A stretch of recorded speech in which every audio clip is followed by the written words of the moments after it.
What's up mga kamaster? Kumusta po kayo? Sobrang tagal po akong hindi nakapag-fishing So, ayun.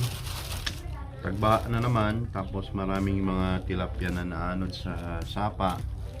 So, gamitan na naman natin ng mga master, lambat. Ito yung lambat na na-order natin. So, papakita ko sa iyo. At paano natin huliin yung mga tilapia at mga dalag at saka hito. So yun mga master, shout out sa inyo lahat. Samahan nyo ako mga master.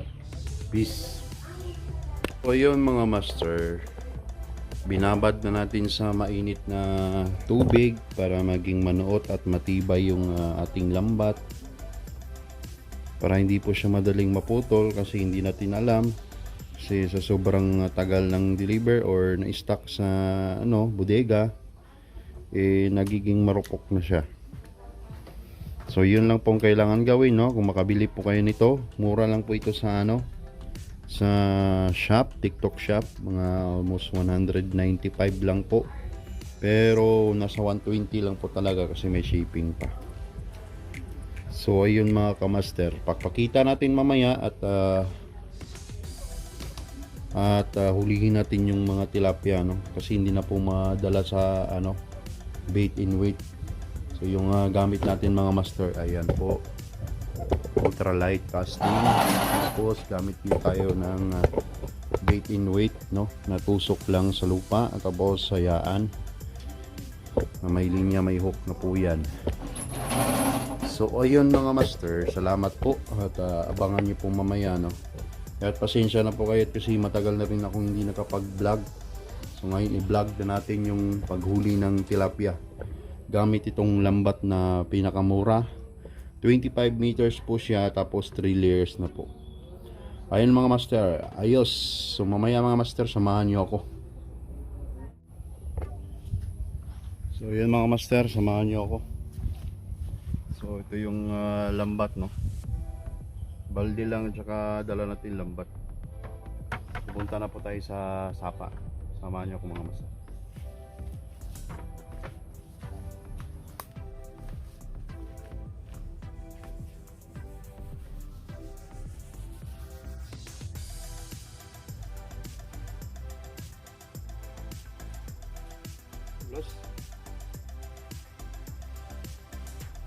Bulan kasi kapon.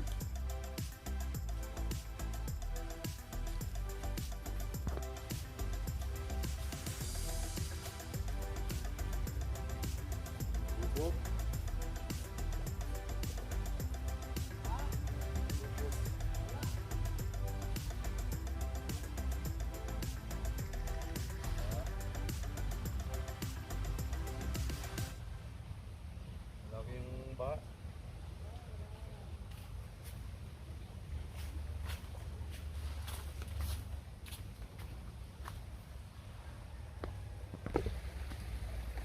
Ayun, malakas yung agos ng ilog.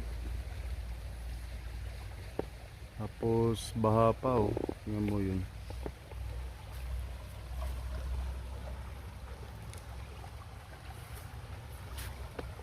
May nanililigo.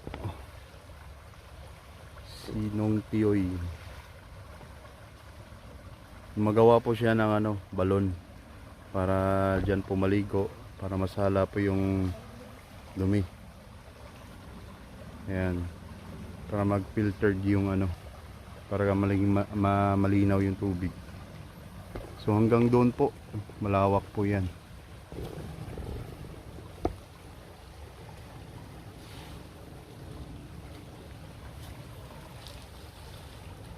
Magano sana ako, maglambat. Ano lambat?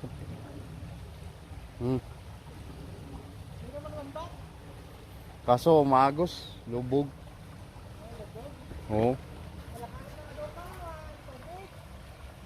Ngay. Kaway ka, kaway. Lagay kita sa YouTube. Okay lang yan. Ayan po siya, no. Naliligo.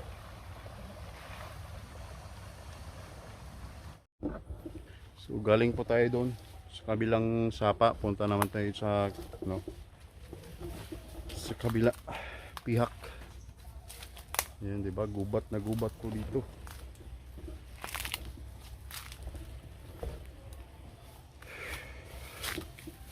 Ayun po siya. Ayun. Ba malawak. Lubog. Maganda sana 'to eh. Kasi yung isda nagsisi anuran lang. Pero try ko lang, no. Try lang natin, guys.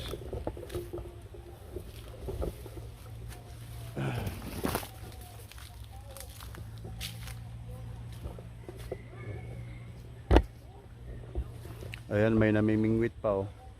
Gamit niya is ano, yung bait in weight na kawayan, inutusok lang.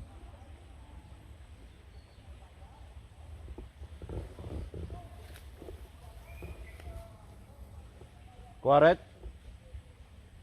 May kuha na?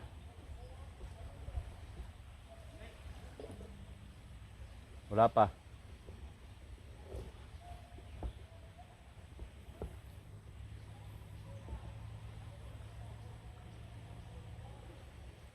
Useless lang kasi maanod yung lambat sa lakas ng agos. Baka masira pa yung lambat. So yan po.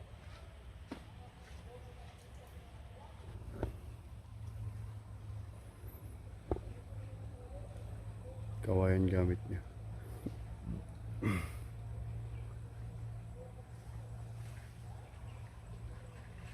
Punta tayo dun. Tayo daan.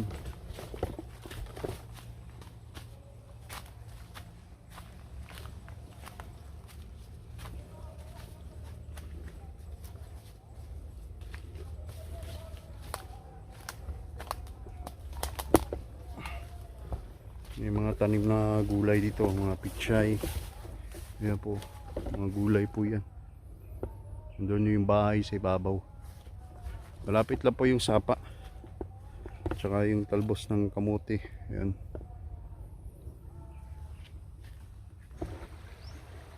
Ayan, malakas pa rin yung agos.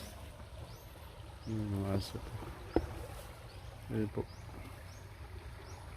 Siguro bukas pwede na to. Ngayon hindi pa pwede kasi yung lakas ng agos, guys.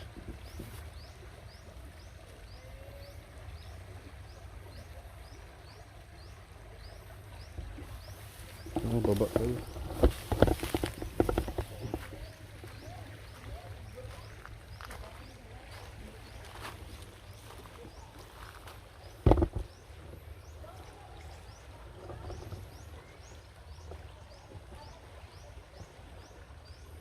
Yan, sa sobrang lakas ng anod, yung isang puno ng bamboo, naanod na rin. Grabe, tignan mo, nag-landslide na nga yung iba.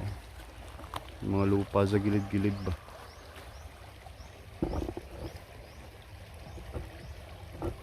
Pero yung ibang isda talaga, naanod talaga yan. Kaya pagkatapos ng siguro bukas o makalawang araw, huhupa na yung agos. Malinaw na. So yun mga master, no, hindi tayo natuloy kasi medyo malakas yung agos ng tubig. Siguro bukas i-try na natin. So mission failed tayo ngayon. And thank you so much for watching mga master.